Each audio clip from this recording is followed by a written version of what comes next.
Hello friends, কেমন আছো তোমরা সবাই? আশা করি সবাই ভালো আছো আর সুস্থ আছো। তো বন্ধুরা, তোমাদের সকলকে জানাই আমার আরও একটা নতুন ভিডিওতে অনেক অনেক ওয়েলকাম। তো বন্ধুরা, তোমরা তো আমাকে একদমই জানাচ্ছ না যে তোমাদের কেমন লাগছে আমার ভিডিওগুলো, একটু কমেন্ট করে জানাবে। আর ভিডিওটা ভালো লাগলে অবশ্যই কিন্তু একটা লাইক করবে, চ্যানেলটা সাবস্ক্রাইব করে আমার সঙ্গে থাকবে। তো দেখো, সকাল সকাল সমস্ত কিছু গোছগাছ করতে বসে গেছি আমি। তার কারণ হচ্ছে পুজো শেষ, এবার তো বাড়ি ফেরার পালা। মা দুর্গা তো বাড়িতে চলেই গেছে, এবারে আমারও যাবার পালা। তো সেই কারণেই সমস্ত কিছু গোছগাছ করতে বসে গেছি। তবে তার আগে কিন্তু আমি স্নানটা করে নিয়েছি। স্নান করে নিয়ে তারপরেই আমি গোছগাছটা স্টার্ট করেছি। আর বাপের বাড়িতে গেলে কি হয়, সমস্ত জিনিসপত্র এদিক ওদিক চারিদিকে আমার ছড়ানো থাকে, নিয়েও যাই অনেক জিনিসপত্র। তো সেই কারণে আমার সমস্ত জিনিস ছড়ানো ছেটানো থাকে। আর এখন তো দুর্গা পুজো বলে কথা, সাজগোজ করা হয়েছে, এদিক ওদিক তাড়াহুড়ো করে জিনিস রাখা হয়েছে। তো সেই কারণেই একটু তাড়াহুড়ো করেই সমস্ত কিছু চারিদিক থেকে গুছিয়ে এনে এক জায়গায় করে তারপরে আমি সেগুলোকে এখন গোছগাছ করছি। না হলে কোনটা রেখে চলে আসব। আর যেহেতু অনেকটা দূরে বাড়ি, কোনো জিনিস যদি পড়ে থাকে তাহলে আমার তো আর সহজেই যাওয়া হয় না বাপের বাড়ি, সেই জিনিসটা ওখানে পড়েই থাকবে। তো সেই কারণেই কিন্তু সমস্ত জিনিস গোছাতে বসে গেছি তাড়াহুড়ো করে, যাতে কোনো জিনিস আমি ফেলে না আসি। তো দেখো, খাটের ওপর সব জড়ো করেছি, চারিদিক থেকে কুড়িয়ে নিয়ে এসেছি জিনিসপত্র, এনে খাটের ওপর জড়ো করেছি। এবারে আস্তে ধীরে সমস্ত কিছু ব্যাগে ঢোকাবো। ছোটোখাটো জিনিস তো, কোথায় কোনটা পড়ে থাকে। সাজগোজের প্রচুর জিনিস নিয়ে গেছি, তো সেই কারণেই আগে জিনিসগুলোকে এক জায়গায় করেছি, তারপরে এগুলো ব্যাগে ঢোকাবো। তো তাহলে কি অসুবিধে হয় না, তাহলে মনে থাকবে যে কোন জিনিসটা নিলাম আর কোন জিনিসটা ফেলে রাখলাম। আর তারপরে তো আরেকবার চেকিং হবে সমস্ত ঘর, কোথাও কোনো কোনায় কিছু পড়ে আছে কি না। কারণ এটা আমার স্বভাব, যতবারই আমি বাড়িতে যাই ততবারই কিছু না কিছু আমি বাড়িতে ফেলে রেখে চলে আসি। ওইদিকে মা আবার রান্নাবান্না করতে ব্যস্ত, কারণ আমি চলে যাব, তাই আমাকেও কিছু রান্না করে দেবে। এটা সব সময়ই হয়, আমি যখন বাড়িতে ফিরি তখন মা কিছু না কিছু আমাকে রান্না করে দিয়েই দেয়। এবং যদি কখনো মা বাবাও আসে আমাদের বাড়িতে বেড়াতে, তখন মা নিজেও কিন্তু রান্না করে, মানে যাই রান্না করুক সেটা নিয়ে আসে। কারণ আমার ছেলে ভীষণ তার দিদার হাতের রান্না খেতে ভালোবাসে, সেই কারণে। তো ওই জন্যই সে তার নাতির জন্য পাঠিয়ে দেবে। নাতি বলে কথা, সে তো আসেনি, তো তার জন্য তো একটা মন খারাপ আছেই। সে আসলে খুবই ভালো হতো, কিন্তু কি করা যাবে, এখন সে বড় হয়ে গেছে, সব সময় আর মায়ের সঙ্গে যেতেও চায় না, বাবার সাথেও একটু ঘুরতে ইচ্ছে করে। তো এই জন্য আমি আর আমার ছেলেকে জোরও করিনি। ঠিক আছে, ও পুজোতে কলকাতায় বাবার সাথে ঘুরবে, ঘুরুক, আমিও একটু আমার মায়ের সাথে বাবার সাথে একটু থেকে আসি। তো যাই হোক, দেখো, মানে কিছু কিছু জিনিস কিন্তু আমার গোছানো হয়ে গেছে, আর সেইগুলোকে এবারে আস্তে ধীরে ব্যাগের মধ্যে ঢুকিয়ে দেবো। আর আমার ব্যাগটা এবার যথেষ্ট ভারী হয়েছে, তোমরা তো আগের ভিডিওতে দেখেইছো আমার মা আমাকে আনতে গিয়েছিল, কারণ আমি এত ভারী ব্যাগ নিয়ে আসতে পারছিলাম না। তো ব্যাগ আমার গোছানো প্রায় হয়েই গেছে। কিছু জিনিস বাইরে রেখেছি, কারণ রেডি হয়ে বেরোতে হবে, তখন দরকার। তো সেই কারণেই সাজগোজ করা হয়ে গেলে আবার ব্যাগে ঢুকিয়ে দেব। জানো তো, আমার মাথায় প্রচুর চুল ছিল, একদম মাথা ভরা চুল, আর অনেকটা লম্বা চুল ছিল। এখন তো কিছুই নেই, কারণ এত পরিমাণে চুল উঠছে সেটা আর বলার কথা নয়। তো সেই কারণে আমি কেটে ছোট করে ফেলেছি। যবে থেকে আমি কলকাতায় এসেছি তবে থেকেই আমার এরকম সমস্যা, কারণ কলকাতার জলটা আমার ঠিক স্যুট করেনি হবে হয়তো, সেই কারণেই আমার এত চুল উঠছে। তো আর আমার চুলটা এত রাফ হয়ে গেছে, একটু ড্যামেজ মতো হয়ে গেছে, তো সেই কারণে একটু সিরাম লাগাচ্ছি। আর সিরামটা না লাগালে মানে এত চুলটা রাফ হয়ে গেছে না, চুলে একদমই হাত দেওয়া যায় না। তো সেই কারণে একটু শ্যাম্পু করার পরে সিরাম তো আমাকে লাগাতেই হয়। আগে কিন্তু এইসবের কিছুই দরকার হতো না, কিন্তু এখন দরকার হয়।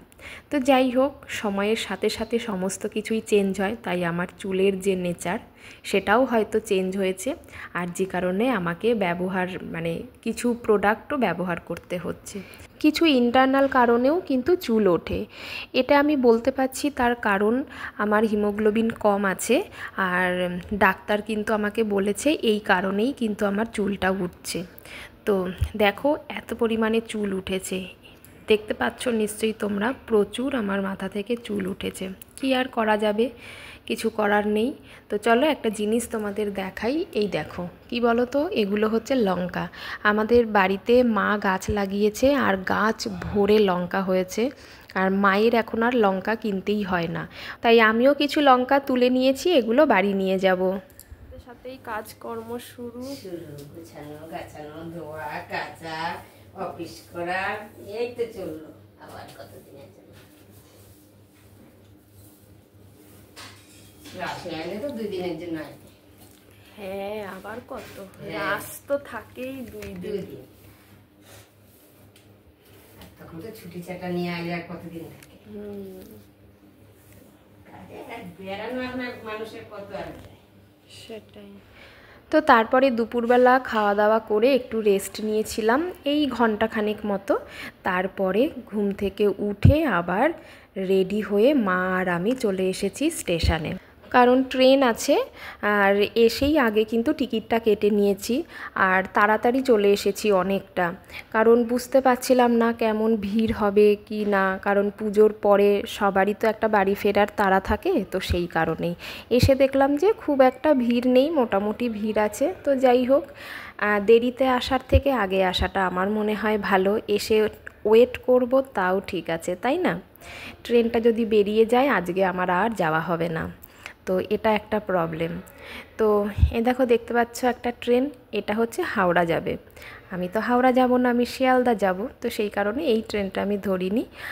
এরপরে আসবে আমার ট্রেন। তো আমি আর মা স্টেশনে বসে রয়েছি, আর পড়ন্ত বেলার সূর্যোদয়টা একটু এনজয় করছিলাম, বেশ ভালোই লাগছিল। আর দেখো ট্রেনটা স্টেশন ছেড়ে চলে যাচ্ছে, কি ভালো লাগছে।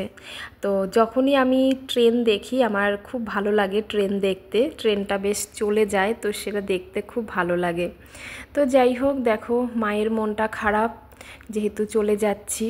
বোন তো আগেই চলে গেছে, আমিও এখন চলে যাচ্ছি, বাড়ি পুরো ফাঁকা, স্বাভাবিকভাবেই মনটা একটু খারাপ। তো যাই হোক, কিছু করার নেই, কি আর করা যাবে, মেয়েকে বিদায় তো দিতেই হবে, সব মায়েরই এটা হয়। তো ওই দেখো দূরে আমার ট্রেন আসছে, খুব ভাল লাগছিল দেখতে, তাই সেটাও একটুখানি রেকর্ড করে নিয়েছি তাড়াহুড়ো করে, কারণ এই ট্রেনটাই আমি ধরবো, তাই একটুখানি জাস্ট আমি ভিডিও করেই বন্ধ করে দিয়েছি। তারপরে এই দেখো ফাইনালি আমি ট্রেনে উঠে পড়েছি, আর টাটা বাই বাই নবদ্বীপ এবং আমার মাকে। আর ট্রেনটা একেবারে ফাঁকা ছিল, সেটা মানে আর বলার মতো নয়, এতটাই ফাঁকা ট্রেন কখনো আমি পাই না। যেহেতু ফাঁকা ট্রেন কখনোই পাই না, তাই ফাঁকা ট্রেনটা এনজয় করতে করতে ঠান্ডা হাওয়া খেতে খেতে বাড়িতে গেছি। পরের দিকে একটু ভিড় হয়েছিল, বাট সেটা ঠিক আছে, কোনো অসুবিধা নেই। তো চলো তোমাদেরকে একটা জিনিস দেখাচ্ছি, দেখলে তোমাদের ভীষণ ভালো লাগবে। তো একটু জানালার দিকে তাকাও, তাহলেই তোমরা দেখতে পাবে। ওই দেখো একদম বিস্তীর্ণ মাঠ, আর ঠিক মাঠের ওই পারে কিন্তু আছে একটা গঙ্গা, গঙ্গাটা বয়ে যাচ্ছে মাঠের ওই পার থেকে, বেশ ভালো লাগে। আর গ্রাম সাইডে তো এই আছে মাঠ জমি, তারপরে এরকম নদী গঙ্গা, বেশ ভালো লাগে। তুমি দেখো শান্ত গঙ্গাটা বয়ে যাচ্ছে, কত সুন্দর। আর এই শান্ত গঙ্গায় বর্ষাকালে কতটাই যে ভয়ানক হয়ে ওঠে, যারা সামনে থেকে দেখে বা দেখেছে তারাই জানে একমাত্র যে সেটা কতটা ভয়ানক রূপ ধারণ করে এই শান্ত গঙ্গাটাই। তো দেখো তোমাদের সাথে গল্প করতে করতে আমি কিন্তু ব্যান্ডেল পর্যন্ত পৌঁছে গেছি। এটা হচ্ছে ব্যান্ডেল স্টেশন, আর ব্যান্ডেল স্টেশনটা না খুব সুন্দর, আমার তো ভীষণ ভালো লাগে। যখন বাড়িতে যাই ব্যান্ডেল স্টেশনের ওপর দিয়ে ব্যান্ডেল পর্যন্ত পৌঁছে গেলেই না আমার মনে হয় যেন আমি আমার নিজের জায়গায় চলে এসেছি। তো এটা একটা ফিলিংস। যাই হোক, দেখো স্টেশনে ঢুকে গেছি, বেশ বড়, তোমরা নিশ্চয়ই জানো ব্যান্ডেল স্টেশন কত বড়। তো চলো এরপরে আস্তে আস্তে বাড়ির দিকেও যাওয়া যাবে, সবেই ব্যান্ডেল, এখনও 1-1.5 ঘন্টা বাকি আছে। তো দেখো এবারে কিন্তু আমার নামার পালা। ট্রেন দমদম ঢুকছে, এটা জাস্ট দমদম ঢোকার আগের মুহূর্ত, তাই গেটের কাছে এসে দাঁড়িয়েছি, একটু হাওয়াও খাচ্ছি। আর যেহেতু নামতে হবে তাই সামনে এসে দাঁড়ালাম। ট্রেন তো একেবারেই ফাঁকা, ওই দেখতে পাচ্ছ সামনেই স্টেশন, আর একটা ট্রেন নিশ্চয়ই ওখান থেকে বেরোচ্ছে, তাই আলোটা দেখা যাচ্ছে। তো এবারে দমদম স্টেশনে ঢুকবো। স্টেশনে নামার আগে আমি ইন্দ্রনীলকে ফোন করেছিলাম যে তুমি কিন্তু আমাকে নিতে আসবে, আমার ব্যাগ ভীষণ ভারী, আমি কিন্তু নিয়ে যেতে পারবো না। তো ও আগে থেকেই এসে স্টেশনে দাঁড়িয়েছিল নিচে। তো ওই আর কি, ট্রেন থেকে নেমে আমাকে নিচে পর্যন্ত আসতে হয়েছে একা। তারপরে ব্যাগ আমি হ্যান্ডওভার করে দিয়েছি, তুমি এবারে নাও, প্রচণ্ড ভারী ব্যাগ আমি আর নিতে পারছি না। পুজো তো সবেই শেষ, তাই এখনও কিন্তু লাইট ফাইটগুলো লাগানো রয়েছে, আমাদের পাড়াতেও লাইটগুলো লাগানো রয়েছে। তো ঠাকুর বিসর্জন হয়ে গেছে, কিন্তু প্যান্ডেল আছে, যেহেতু ওই প্যান্ডেলেই লক্ষ্মী পুজো করতে হবে, তো সেই জন্য প্যান্ডেলটা আছে। তো চলো এবারে বাড়িতে যাই।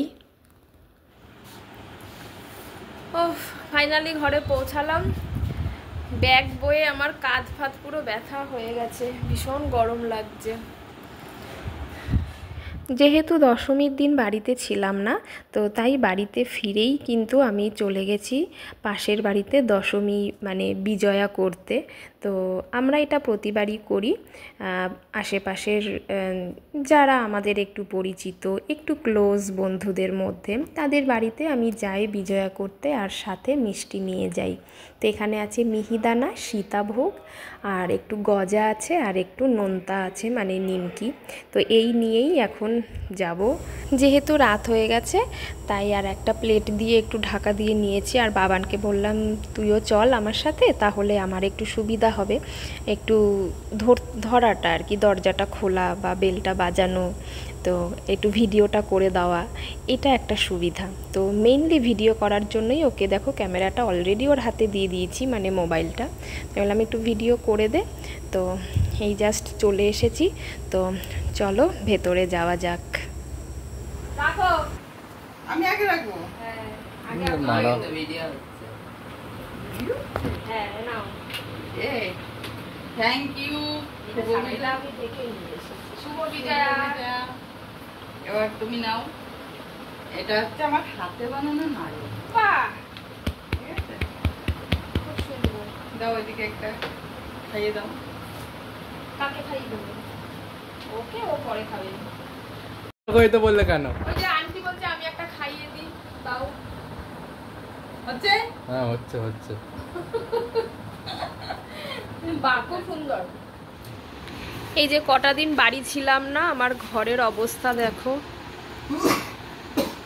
চারিদিকে জিনিসপত্র ছড়ানো ছেটানো। আজকে আর আমি এগুলোতে হাত দিতে পারবো না, কালকে সমস্ত কিছু গোছাবো। তো চলো আজকের মতো ভিডিওটা এখানেই শেষ করছি। সবাই ভালো থেকো, সুস্থ থেকো, আর দেখা হচ্ছে আরেকটি নতুন ভিডিওতে। তো সবাইকে টাটা।